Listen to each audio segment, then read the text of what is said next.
Kour.io would release in early of December 2023. Clearly inspired by Krunker, the once best but now deserted browser game, Kour.io attempts to rejuvenate the community and capitalize off its success. With a few maps, similar classes, and a whole new movement system, Kour.io looked like it could be the new best browser FPS game, but unfortunately it would be far from that. As it was supposedly created by Slick, an OG Krunker community member. Slick would not work on this project alone though, as he had a lot of help, from people like Crispy Crust, who made the maps for Krunker, to Lizak, who seems to be like the actual main developer, and Legion Platforms, alongside a man named Tommy. The game would attempt to recreate what people enjoyed about Krunker, the movement. The game managed to include a new type of movement. Taking from the Counter-Strike strafing, you could jump left to right to gain speed, feeling like you were floating around the map. This would open up a new movement mechanic on browser and gained a small community of players. The game even had clans and cases, and players hoped that over time, this game could add enough content to be taken seriously as a big browser title. Unfortunately, that's far from what would happen.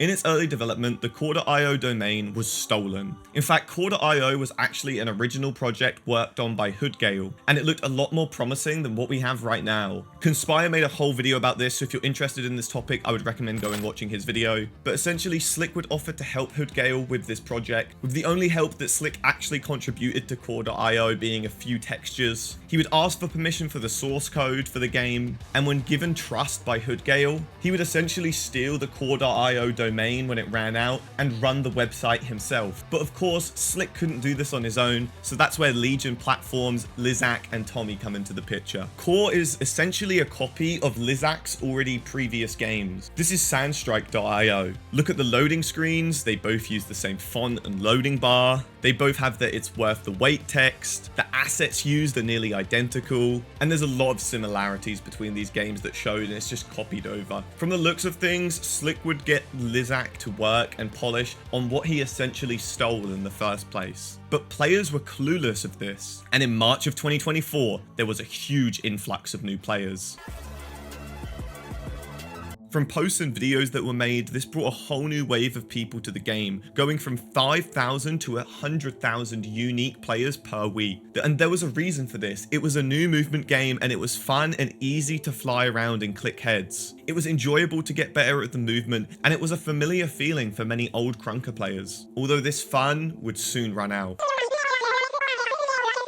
The Q&As that Slick would run were an unorganized mess. There was no Discord moderation, there was no slow mode, and the chat was essentially just a slew of spam and nonsense. It felt like they were purposely trying to avoid questions, and even when they got people up to talk to them, they were cutting these Q&As short quite early. I don't care about making money, I don't care about spending money, I just care about building a great fucking game for the players right now. Slick would basically go on and tell the community everything they wanted to hear. He would promise that he would take Kour to the moon and back. He would sit on the Q&A and chant "God bless Kour." It was just a very immature and non-professional way to go about things. And he would say yes to pretty much any question he was asked. Are you going to add this? Are you going to add that? He would say yes, yes. He even said yes to adding slide hopping. He was just really trying to please the community with these Q&As. Sounds pretty familiar. But surely Slick could see the mistakes that Krunker made and not want to make them with Kour.io.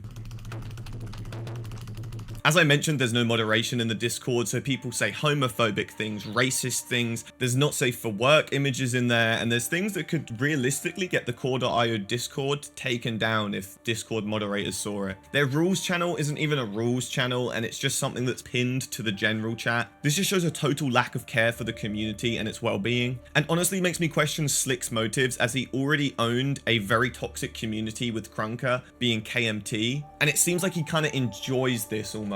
And somehow it gets a lot worse. Originally, the Kour.io JavaScript was public, as well as a bunch of other code. I'm not going to sit here and pretend like I know what any of this means. Essentially, it just means that people could go into the code and pretty much change whatever they wanted. So with this new influx of players was a new influx of a ton of issues. Meaning players were easily able to cheat in infinite amount of KP and get every item they want in the game, destroying any reason for any normal player to want to grind. To solve this issue, the devs would admit that they don't know how to reset skins, so they just reset character skins instead. instead of actually trying to fix the hacks first, which I understand is a difficult thing to do. But this meant that innocent players were affected and the issue was nowhere near solved, as players would find new ways to cheat things in due to Kour.io not encrypting or hiding any of their code. Since then, measures have been put in place by the Kour devs, but it seems too late as players are still finding ways around it to this day, leaving any normal player naked and demoralized. In March, version 2.29 would push out, with Newtown, a reskin of Ghost Town. There was a known issue of players losing levels, and they said that would be fixed in this update. It was not fixed for the majority of people. How am I still level 10? The same with clans, they were very buggy and you were not able to accept new members into your clan, essentially making that feature completely useless too. The leaderboards were super hacked and people were just throwing whatever kind of disgusting slurs on there. And the hacks would continue to get worse as players would find ways to verify themselves, put images into the game, which obviously for people like me being a streamer is very scary if you can just put anything you want into a picture, into the sky. But it was kind of funny seeing myself in the game, I won't lie. This update did add an Easter event though, which was actually not terrible. You would go around and shoot 150 eggs and be rewarded with a bunny skin. We were promised that this would be a multi-week event, but it wasn't, and the other bunny skin that we were meant to be able to unlock was just thrown into cases for a 1 in 1 million chance. And oh yeah, and they put another measure in place to prevent cheaters from buying skins. They just upped the price of the skins. How does that make any sense? Claiming the account leveling bug to be fixed, but instead they actually broke it in this update. They broke it because the only stat that they would be tracking was your deaths. So you couldn't level up, you couldn't gain kills, KD, KP, any of that stuff. There was nothing to play for. It was like the biggest troll ever.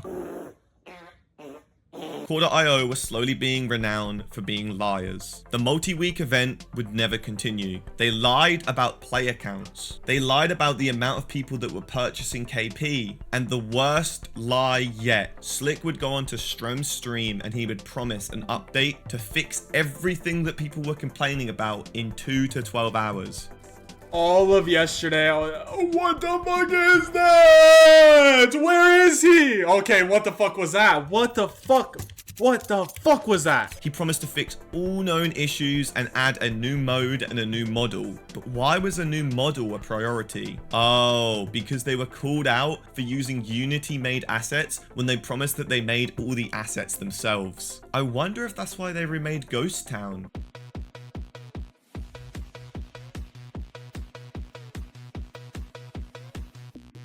Is the player count real? Is all your own code? Yes. I don't know why you've been spamming. What type of question is that? This 2 to 12 hour update was delayed multiple times. Over the span of the next month, Slick and Legion would be called out on their antics, such as taking the domain or lying about not using Unity assets. The devs would ignore all of this and continue to hype up their new update, saying how much they've been cooking. But players were tired of the lies, delays, and bugs by this point. But when the update finally came, some had hope. Over a month after it was meant to release, leaving players with almost nothing to do in their game, the update finally dropped. And instead of leaning into what made their game unique, which was the movement, and maybe adding, I don't know, a new map or a new mechanic or something, they just copied Dust 2. That's it. And it wasn't even good. I played it for about 10 minutes. I ran into 5 different bugs, one of which being I was just spawning in with the sniper every single time because that was the class I had pre-selected. Terrible. The level bug was fixed and players could finally level up their accounts, but there was still nothing to play for in Kour outside of its movement. Nothing made it unique, and this new mode was a complete waste of resources. The game was still infested with hackers using fake verified badges, images as names, and even wall hacks at this point. This update was a joke for being something that they had worked on for a month. I don't know why they just didn't do minor bug fixes here and there. Everything was still broke, and hackers became an even bigger issue as they found ways to hack even more things, such as clans, hack in admin permissions, and even be able to ban other players. But what the Kour devs would do next would reveal their true intentions.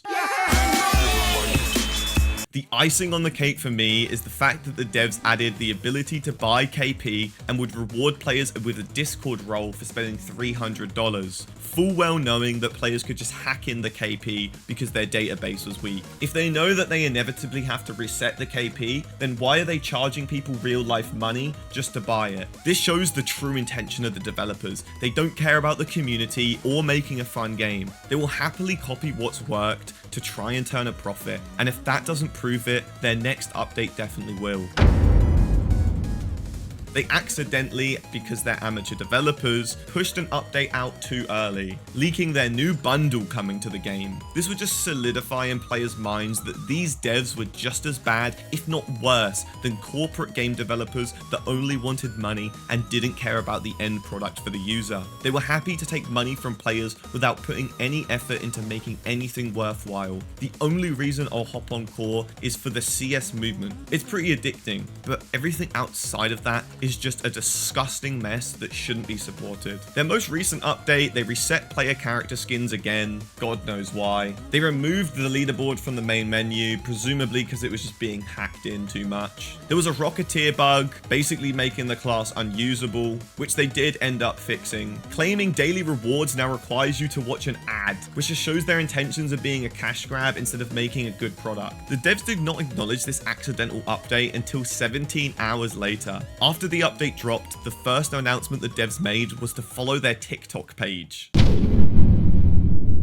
Now, this game is obviously an absolute mess, and it continues to get even messier from here, so please try and follow along. As stated on the terms page, QnA is a trademark and copyright protected, brand fully owned by Legion platforms. That is a lie. There is no active trademark for QnA or Kour, which is owned by Legion platforms. Legion Platforms LLC does not exist in Arizona where they claim to be located. An LLC is formed or created by submitting articles of organization to the Arizona Corporation Commission. If they are headquartered in Arizona, then it should be in there. According to their LinkedIn, this is their headquarters, but they are not listed as tenants on the site for the building. Buildings like these put up new tenant logos almost immediately to convey a sense of occupancy. Now, why would all this matter? A business might fake having registered an LLC for several reasons, though it is important to note that doing so is illegal and unethical. Falsely claiming a trademark constitutes fraud. If discovered, this can result in legal action against the business and its owners, including fines, penalties, and lawsuits. Trademark laws are in place to protect registered trademarks. Misusing the trademark symbols or claiming a trademark without proper registration violates these laws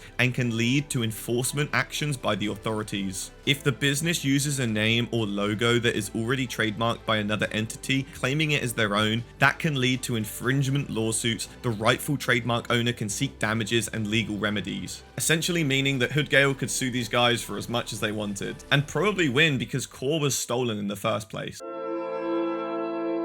Overall, Kour has failed at its one true purpose, to create a new platform for the community and players to feel connected and be able to play the game in many which ways. Instead, we have an easily exploitable, buggy mess that is a joke to anyone who knew how great Krunker was. Krunker had many avenues of gameplay such as trading, mapping, and modding, which made the game replayable. Kour has an addicting and new movement, yes, but sadly, that's all it has. With nothing outside of the gameplay to do, the Kour devs feel like amateur developers compared to those who they are trying to emulate, resulting in a janky experience for the player. If Kour wants any chance of being successful, they have a long road ahead of them. First is fixing the code and any exploits that can be abused, such as now being able to hack in accounts, gain admin perms, ban any players, spam friend requests so players can't log in, change clans, and just there's so much, I can't even put it all in one video. I really can't. You can hack everything. The game is bugged to booty. Earning KP is an absolute chore, and even when I decided to do that, I got hacked and they deleted my KP. All of this would have to be refined and fixed, and then the devs can worry about making the game itself actually enjoyable. From how things have gone the past few months, any chance of success will take major effort from Slick, Tommy, and Legion, or whoever really works on this game.